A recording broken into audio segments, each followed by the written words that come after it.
ओम शांति। 15 जुलाई 2024। बाबा के महावाक्य। मीठे बच्चे, देह अभिमान आसुरी कैरेक्टर है, उसे बदल दैवी कैरेक्टर्स धारण करो तो रावण की जेल से छूट जाएंगे।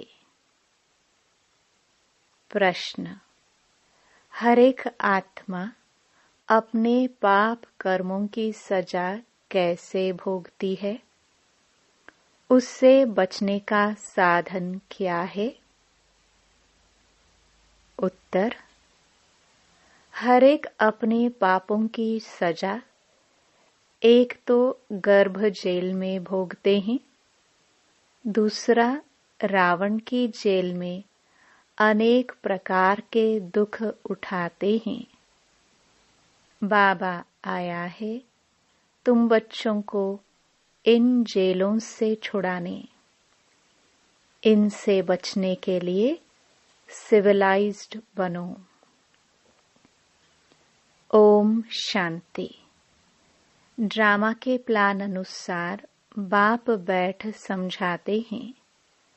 बाप ही आकर रावण की जेल से छुड़ाते हैं, क्योंकि सब क्रिमिनल पाप आत्माएं हैं।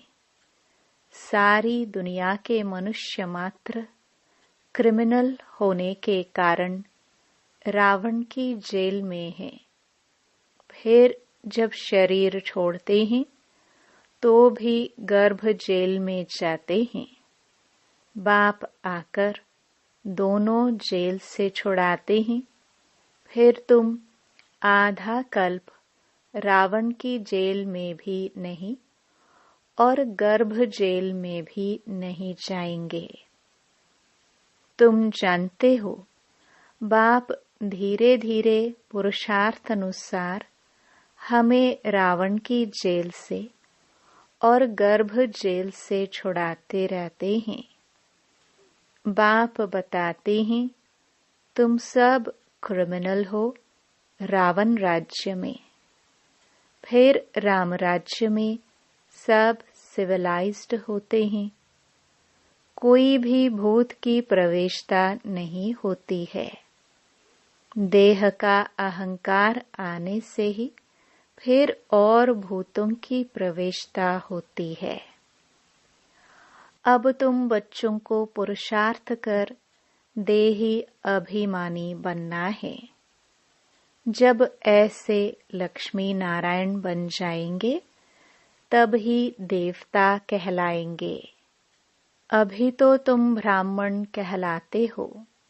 रावण की जेल से छुड़ाने लिए बाप आकर पढ़ाते भी हैं और जो सबके कैरेक्टर्स बिगड़े हुए हैं वह सुधारते भी हैं। आधा कल्प से कैरेक्टर्स बिगड़ते बिगड़ते बहुत बिगड़ गए हैं।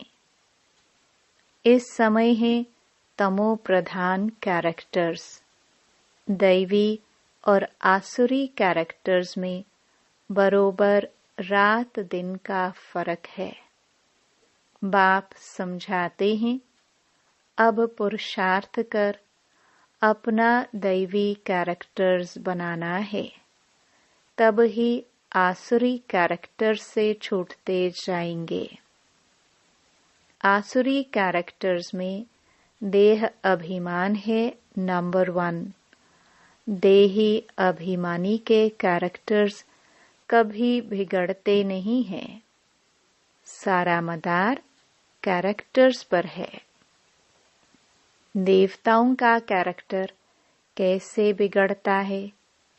जब वे वाम मार्ग में जाते हैं, अर्थात विकारी बनते हैं, तब कैरेक्टर्स बिगड़ते हैं। जगन्नाथ के मंदिर में ऐसे चित्र दिखाए हैं वाम मार्ग के।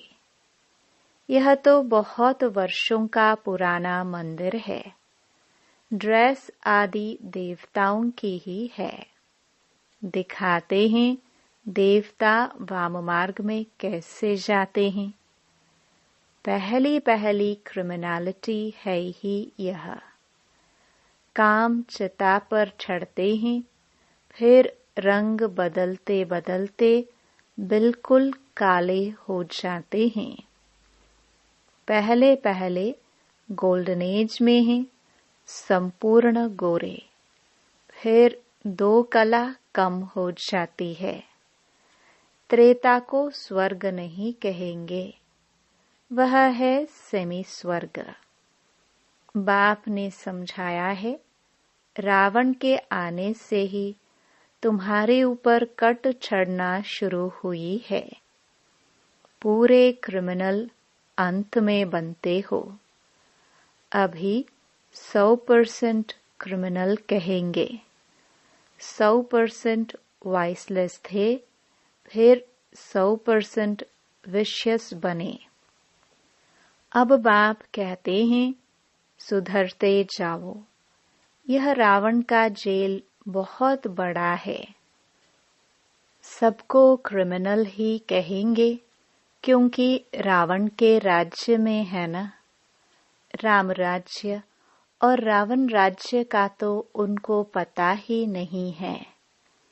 अभी तुम पुरुषार्थ कर रहे हो राम राज्य में जाने का। संपूर्ण तो कोई बना नहीं है।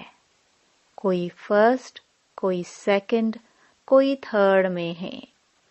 अब बाप पढ़ाते हैं, दैवी गुण धारण कराते हैं। देह अभिमान तो सब में है। जितना जितना तुम सर्विस में लगे रहेंगे, उतना देह अभिमान कम होता जाएगा। सर्विस करने से ही देह अभिमान कम होगा। देही अभिमानी बड़ी बड़ी सर्विस करेंगे। बाबा देही अभिमानी है तो कितनी अच्छी सर्विस करते हैं। सभी को क्रिमिनल रावण की जेल से छुड़ाए सद्गति प्राप्त करा देते हैं। वहां फिर दोनों जेल नहीं होगी। यहाँ डबल जेल है। सतयुग में न कोर्ट है, न पापात्माएं हैं, न तो रावण की जेल ही है। रावण की है बेहद की जेल। सभी 5 विकारों की रस्सियों में बंधे हुए हैं। अपरम अपार दुख है। दिन प्रतिदिन दुख वृद्धि को पाता रहता है। सतयुग को कहा जाता है गोल्डन एज, त्रेता को सिल्वर एज। सतयुग वाला सुख त्रेता में नहीं हो सकता, क्योंकि आत्मा की 2 कला कम हो जाती है। आत्मा की कला कम होने से शरीर भी ऐसे हो जाते हैं। तो यह समझना चाहिए कि बरोबर हम रावण के राज्य में देह अभिमानी बन पड़े हैं। अब बाप आया है रावण की जेल से छुड़ाने के लिए। आधा कल्प का देह अभिमान निकलने में देरी तो लगती है, बहुत मेहनत करनी पड़ती है। जल्दी में जो शरीर छोड़ गए, वह फिर भी बड़े होकर आए, कुछ ज्ञान उठा सकते हैं। जितना देरी होती जाती है, तो फिर पुरुषार्थ तो कर ना सके। कोई मरे फिर आकर पुरुषार्थ करे, सो तो जब ऑर्गन्स बड़े हो, समझदार हो, तब कुछ कर भी सके। देरी से जाने वाले तो कुछ सीख नहीं सकेंगे। जितना सीखे उतना सीखे। इसलिए मरने से पहले पुरुषार्थ करना चाहिए। जितना हो सके इस तरफ आने की कोशिश जरूर करेंगे। इस हालत में बहुत आएंगे। झाड़ वृद्धि को पाएगा। समझानी तो बहुत सहज है। बॉम्बे में बाप का परिचय देने के लिए चांस बहुत अच्छा है। यह हम सबका बाप है। बाप से वर्षा तो जरूर स्वर्ग का ही चाहिए। कितना सहज है। दिल अंदर गदगद होना चाहिए। यह हमको पढ़ाने वाला है। यह हमारी एम ऑब्जेक्ट है। हम पहले सद्गति में थे, फिर दुर्गति में आए, अब फिर दुर्गति से सद्गति में जाना है। शिव बाबा कहते हैं, मामेकम याद करो तो तुम्हारे जन्म जन्मांतर के पाप कट जाएंगे। तुम बच्चे जानते हो, जब द्वापर में रावण राज्य होता है तो 5 विकार रूपी रावण सर्वव्यापी हो जाता है। जहाँ विकार सर्वव्यापी है, वहाँ बाप सर्वव्यापी कैसे हो सकता है? सभी मनुष्य पापात्माएं हैं ना। बाप सम्मुख है, तब तो ऐसे कहते हैं कि मैंने कहा ही नहीं है, उल्टा समझ गए हैं। उल्टा समझते, विकारों में गिरते गिरते, गालियां देते देते भारत का यह हाल हुआ है। क्रिश्चियन लोग भी जानते हैं कि 5000 वर्ष पहले भारत स्वर्ग था। सभी सतो प्रधान थे। भारतवासी तो लाखों वर्ष कह देते हैं, क्योंकि तमो प्रधान बुद्धि बन पड़े हैं।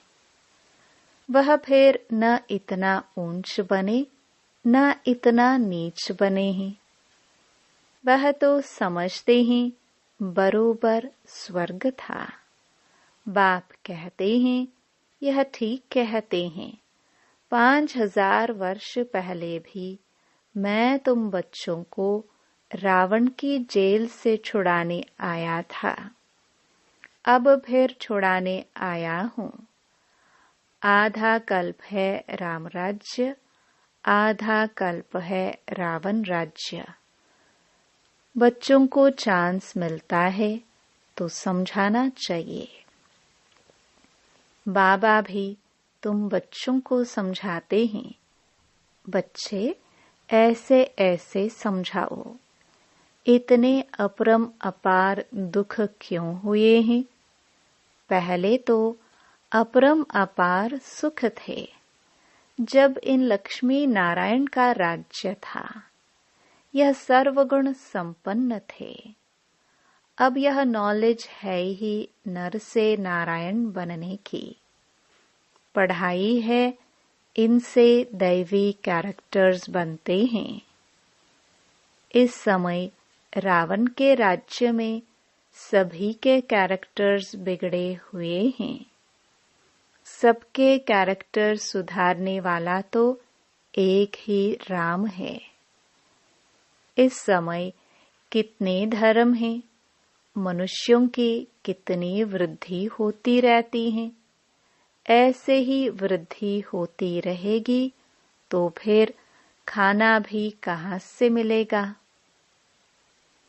सतयुग में तो ऐसी बातें होती नहीं हैं। वहाँ दुख की कोई बात ही नहीं। यह कलयुग है, दुखधाम। सब विकारी हैं। वह है सुखधाम। सभी संपूर्ण निर्विकारी हैं। घड़ी घड़ी उन्हों को यह बतलाना चाहिए तो कुछ समझ जाए। बाप कहते हैं, मैं पतित पावन हूँ। मुझे याद करने से तुम्हारे जन्म जन्मांतर के पाप कट जाएंगे। अब बाप कैसे कहेंगे? जरूर शरीर धारण कर बोलेंगे ना। पतित पावन सर्व का सद्गति दाता एक बाप है। जरूर वह किसी रीति में आया होगा। बाप कहते हैं, मैं इस रथ में आता हूँ जो अपने जन्मों को नहीं जानते हैं।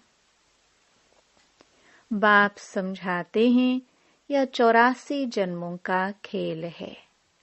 जो पहले पहले आए होंगे वही आएंगे। उनके ही बहुत जन्म होंगे, फिर कम होते जाएंगे।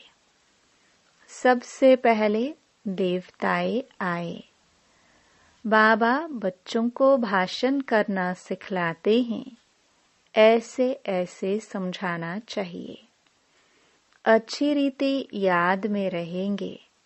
देह अभिमान नहीं होगा तो भाषण अच्छा करेंगे।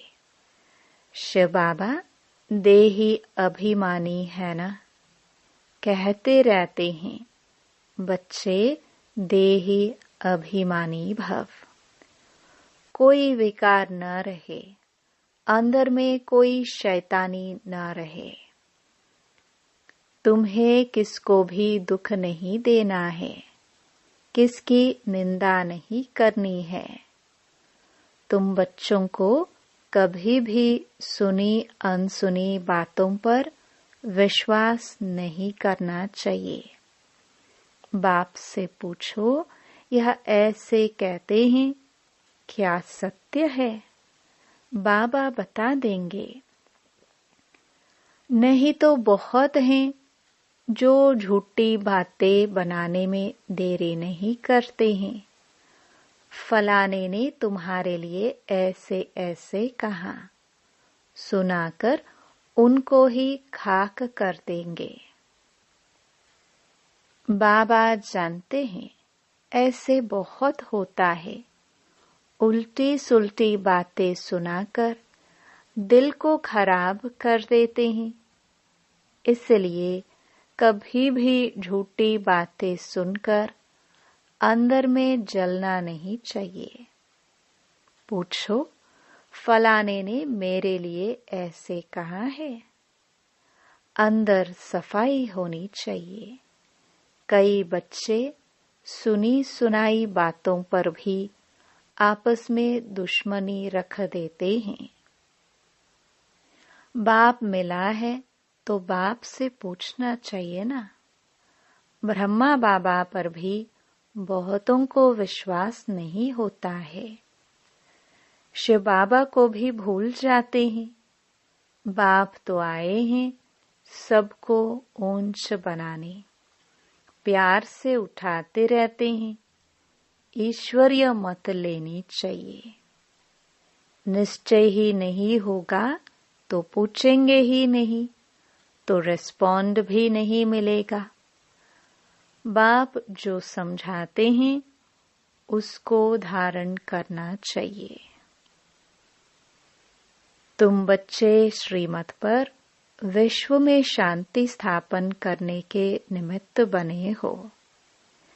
एक बाप के सिवाय और कोई की मत ऊंच ते ऊंच हो नहीं सकती। ऊंच ते ऊंच मत है ही भगवान की, जिससे मर्तबा भी कितना ऊंचा मिलता है। बाप कहते हैं, अपना कल्याण कर ऊंच पद पाओ, महारथी बनो। पढ़ेंगे ही नहीं तो क्या पद पाएंगे। यह है कल्प कल्पांतर की बात। सतयुग में दास दासिया भी नंबरवार होते हैं। बाप तो आए हैं ऊंच बनाने, परंतु पढ़ते ही नहीं है तो क्या पद पाएंगे। प्रजा में भी तो ऊंच नीच पद होते हैं ना। यह बुद्धि से समझना है। मनुष्यों को पता नहीं पड़ता है कि हम कहाँ जाते हैं। ऊपर जाते हैं या नीचे उतरते जाते हैं। बाप आकर तुम बच्चों को समझाते हैं, कहाँ तुम गोल्डन सिल्वर एज में थे। कहाँ आयरन एज में आए हो। इस समय तो मनुष्य मनुष्य को खा लेते हैं। अब यह सभी बातें जब समझे तब कहे कि ज्ञान किसको कहा जाता है। कई बच्चे एक कान से सुन दूसरे से निकाल देते हैं। अच्छे अच्छे सेंटर्स के अच्छे अच्छे बच्चों की क्रिमिनल आई रहती है। फायदा नुकसान इज्जत की परवाह थोड़ी रखते हैं। मूल बात है ही पवित्रता की। इस पर ही कितने झगड़े होते हैं। बाप कहते हैं यह काम महाशत्रु है, इन पर जीत पहनो तब ही जगत जीत बनेंगे। देवताएं संपूर्ण निर्विकारी है ना, आगे चल समझ ही जाएंगे। स्थापना हो ही जाएगी। अच्छा, मीठे मीठे सिखिलदे बच्चों प्रति मात पिता बाप दादा का याद प्यार और गुड मॉर्निंग। रूहानी बाप की रूहानी बच्चों को नमस्ते। धारणा के लिए मुख्य सार। पहला, कभी भी सुनी सुनाई बातों पर विश्वास करके अपनी स्थिति खराब नहीं करनी है। अंदर में सफाई रखनी है। झूठी बातें सुनकर अंदर में जलना नहीं है। ईश्वरीय मत ले लेनी है।